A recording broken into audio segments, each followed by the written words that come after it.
So another video from my car. I'm Jolene Hardesty. I'm Dene Cree First Nation.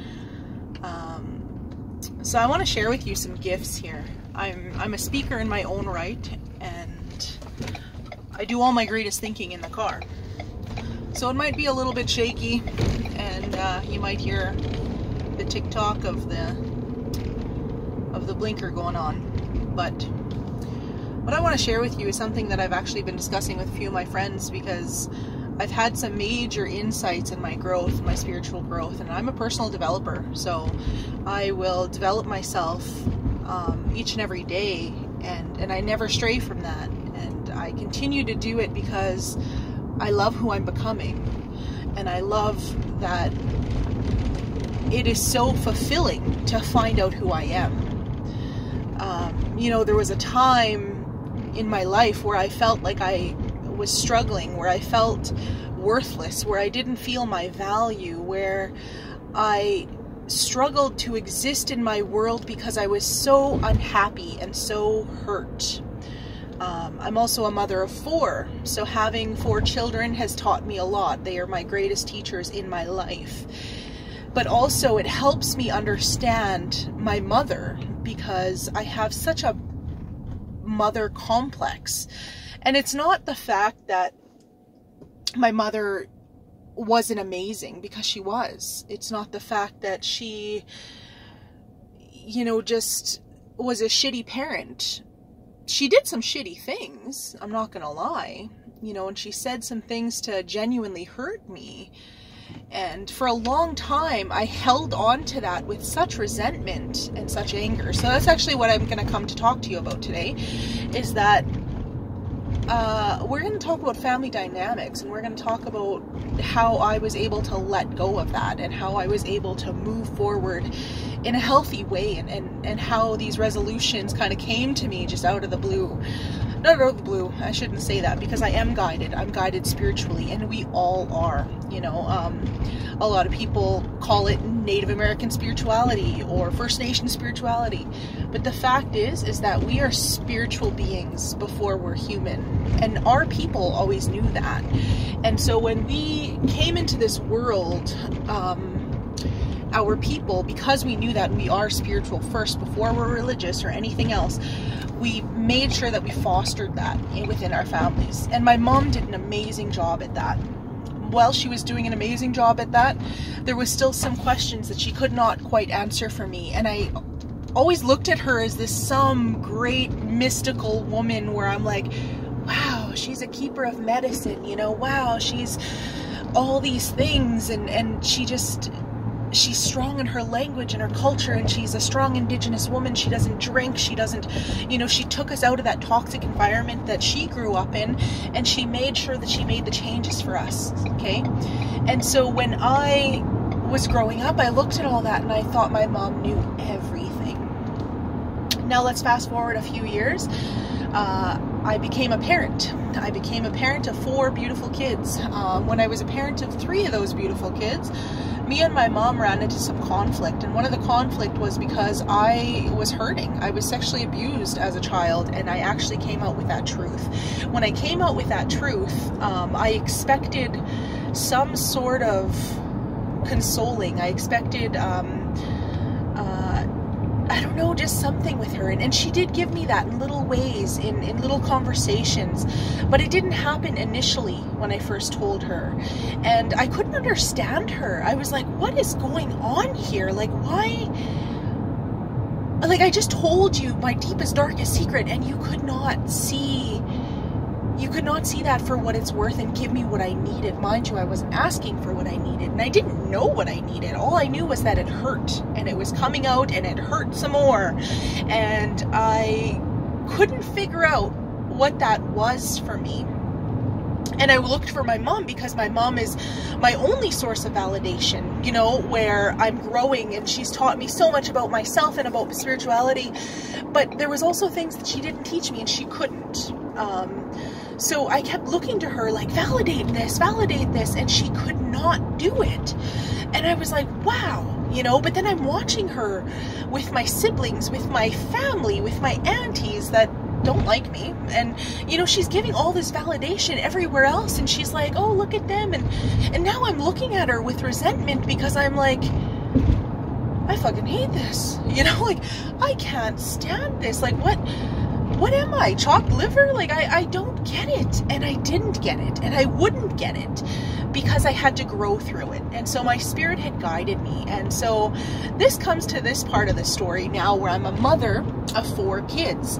My oldest is 13. And I learned a lot from this little guy. He's seen the ugliness of my growth because he's my oldest. And he has loved me anyway. And now he's getting to this age where everything's confusing and nobody understands him, and his mom doesn't know anything, and his friends connect better with him than I do. And I knew this stage was coming, but I didn't know it was going to hurt me the way it does. And but I understand it because I still remember that. I still remember how I felt at that age, you know. And so with me, I decided, like, no, I want to just love my son regardless of what he shows me. And so we had this huge fight, me and my son, and he ended up saying, you don't even know me. That's why I like connecting with my friends better than I like connecting with you, because you don't know me. And I was offended, and I'm like, wow, you know, but I tried to refrain my tongue, and I'm like, just get off that game. We're going to talk about this later. I went in processing mode. I went through the whole, like, how dare he disrespect me? I'm his mother. I give him everything. I blah, blah, blah. So I go through all this process in my head first, right? But I don't ever verbalize that. And I realized, like, wow, I am actually sucking myself into this whole negative whirlwind. And I'm becoming more aware of my thoughts and my feelings. So when I did that, I was like, wow, okay, Jolene, that's what that is. So let's move that aside, because now we got to grow past that and we have to understand what this means.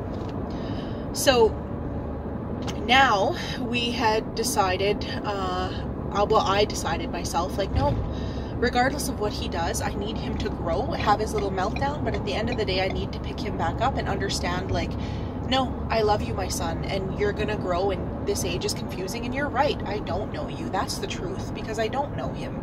He's 13. He spends a lot of time on his iPad or his phone or his game and with friends, and we talk and we get along great, but I don't really know him, you know, and it's my job not to just know him, but foster him, you know, like, be able to let him grow in an environment that tells him, no, this is your safe place, and I am your safe place, and I am your mother, and I signed up for this.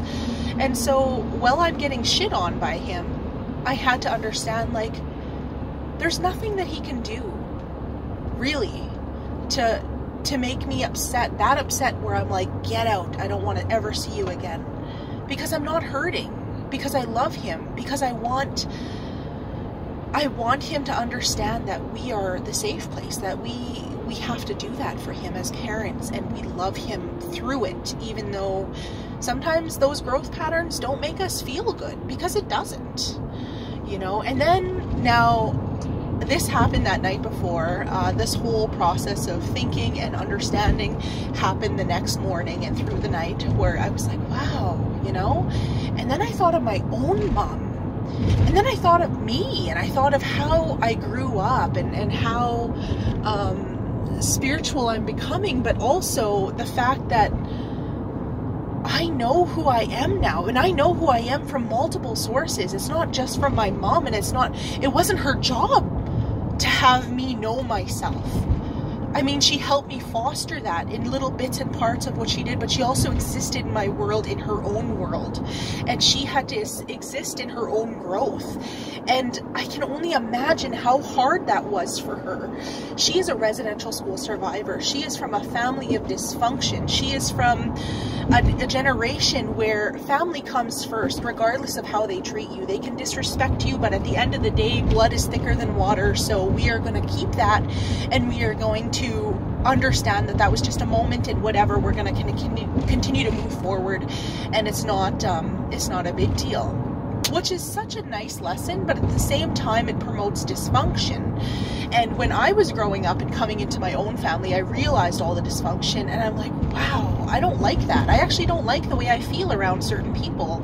I don't like being complacent. I don't like knowing that they don't actually respect me, but because I'm their niece or I'm their sister or I'm their cousin, I have to take that. I don't have to take that. And I decided, no, I'm going to grow in my own way, and I'm going to take my children with me, and I'm going to help foster my children and grow them and help them understand who they are.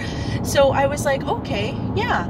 But all that came crashing down with the fight with my son and the whole revelation of like, wow, I don't actually know my son. In fact, it's not my job to get him to know himself. Like, you know, like he has to do that himself. That's his own journey. And so I went through all of this and then understanding my mom. So I was like, wow, that is amazing, you know? And so now I'm driving to school the next day after I drop off all the kids and after I go about my business and stuff. Now I'm going to school. And on my way to school, I had the whole revelation of, wow, I didn't realize how strong my mom was. You know, my mom was silent for most of my childhood. And when I came out with my big secret of sexual abuse, she was still silent because I figured she was just trying to save face. I figured she was just trying to carry on, like, and pretend nothing was happening, you know, and don't let anybody else see the ugliness. And a part of that is true because we've had arguments later on in my life, in my adult years, and she said some pretty rotten things to me. And things that I was like, whoa, I am your daughter. You are my mother. How does this happen? But now I understand she did the best she could with what she knew how. And she didn't understand, you know, and so she did the best she could. And I understand now. And so with that, I also realized, like, no, I picked this lifetime. I picked this body. I picked this family. I picked these experiences. I picked all of this because I'm a creator in my own world. And so when I picked all of this, I decided, yeah, I want to experience all this. And I knew when I sat with the Creator before I came to Earth, I knew what this was going to be like. I knew that it was going to be hard. I knew it's going to suck. I knew there was going to be moments of mental breakdowns and tears. I knew there was going to be family dynamics, what I wouldn't be able to understand. I knew all that. And I came anyway, and I stayed anyway. And through my hardships and through my physical abuse and through all of that, I stayed. Because you have a choice to stay or go back home to the Creator, and I stayed. And so when I did that now, I started to understand, like, life sucks and it hurts and it's not pretty, and it isn't. It really isn't. But I picked this life. I picked this time in my life. I picked this family. I picked everything that I needed to go through my life. And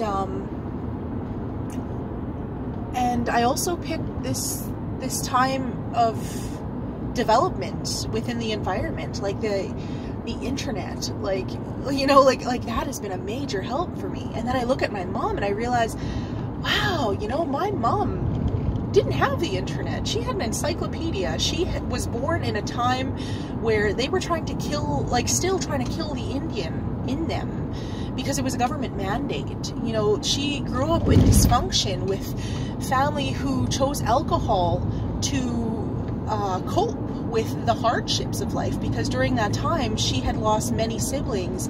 She, you know, sickness was a huge thing. Development and health and immunizations weren't as strong, or they weren't as important, I guess, as they are today, because now we've moved to a time in our reality where this generation's like, no, we want more. We need more for not just our people, but everybody, you know? And so I had to understand that she grew up in such a cruel world, and that her mom was an alcoholic. You know, she was an alcoholic for a long time, but also she experienced a lot of hardship, so that was her way of coping. She understood that, you know, she was in a losing battle. She was in a losing game of chess, and there was no way that she could make that work for her. And so,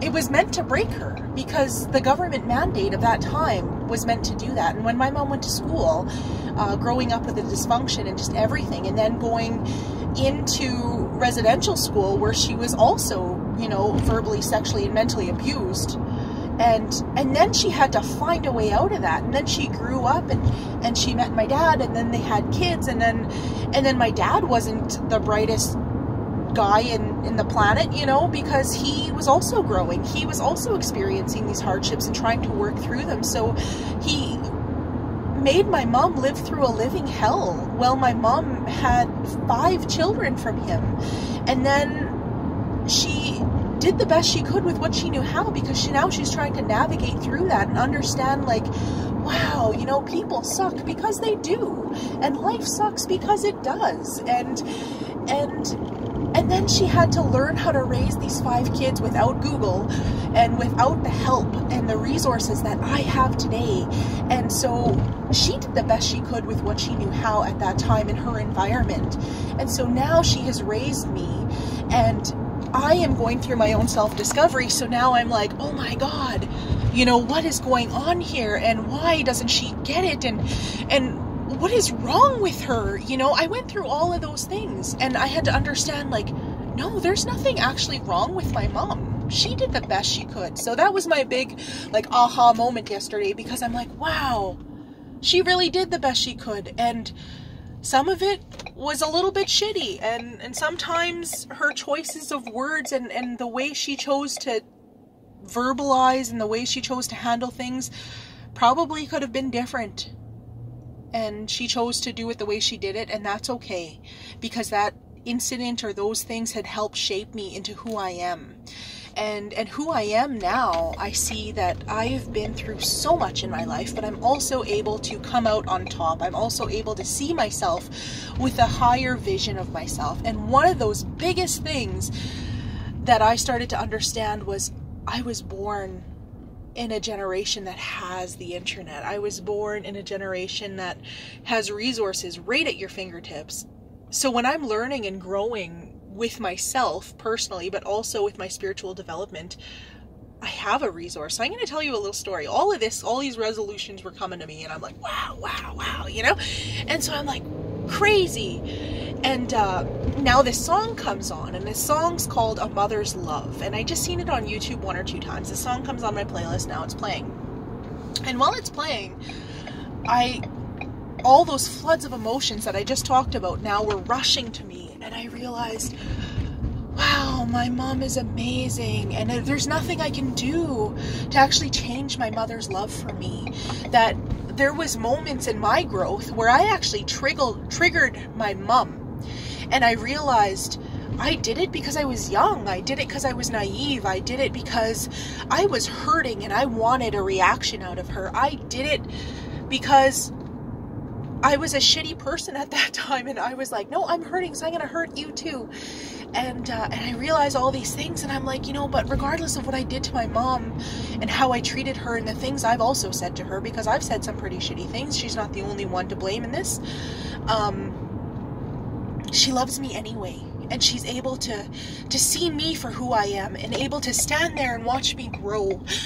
Oh my God. And I'm so grateful, because now I'm able to look at my own children and know that he's 13 and he's growing, and it's going to get harder because he's going to not understand who he is. He's going to continue to be who he needs to be and continue to grow in the way that he needs to grow. Okay? But he's also going to shit on me. He's going to say some rotten things to me. But at the end of the day, I need to be there and hold him up. I need to show him that I love him. I need to love him through it. And so all of this was coming at that same time. And now, get to the spiritual part.